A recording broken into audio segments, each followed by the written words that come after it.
जी अस्सलाम वालेकुम, कैसे हैं तमाम दोस्त बाब। ਜਿਹੜੇ ਦੋਸਤ ਕਹਿੰਦੇ ਨਾ ਸਾਡਾ ਪੇਟ ਬਹੁਤ ਜ਼ਿਆਦਾ ਵੱਧ ਗਿਆ, ਚੈੱਕ ਕਰ ਲਓ ਕਿਸੇ ਮੁੰਡੇ ਦਾ ਤੁਹਾਨੂੰ ਪੇਟ ਬਾਹਰ ਨਜ਼ਰ ਆ ਰਿਹਾ ਜਾਂ ਮੇਰਾ ਨਜ਼ਰ ਆ ਰਿਹਾ।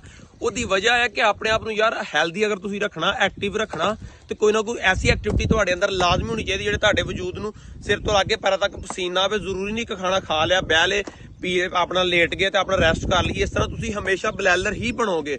ਮੈਂ ਤਮਾਮ ਦੋਸਤਾਂ ਨਾਲ ਇੱਕੋ ਰਿਕੁਐਸਟ ਕਰਾਂਗਾ, ਕਿਸੇ ਤਰ੍ਹਾਂ ਦੀ ਵੀ ਐਕਟੀਵਿਟੀ ਹੁਣ ਦੇਖੋ ਸਾਡਾ ਕੰਮ ਹੈਗਾ ਜ਼ਿਮੀਂਦਾਰ ਦਾ, ਸਾਡਾ ਐਗਰੀਕਲਚਰ ਦਾ ਸਾਡਾ ਕੰਮ ਹੈਗਾ ਬਹੁਤ ਜ਼ਿਆਦਾ। ਅਲਹਮਦੁਲਿਲਾ ਇਸ ਤਰ੍ਹਾਂ ਥੋੜੀ ਬਹੁਤੀ ਐਕਟੀਵਿਟੀ ਕਰਦੇ ਰਹੀਦਾ ਵਾ ਅਸੀਂ, ਤੇ ਅਲਹਮਦੁਲਿਲਾ ਫਿੱਟ ਰਹੀਦਾ।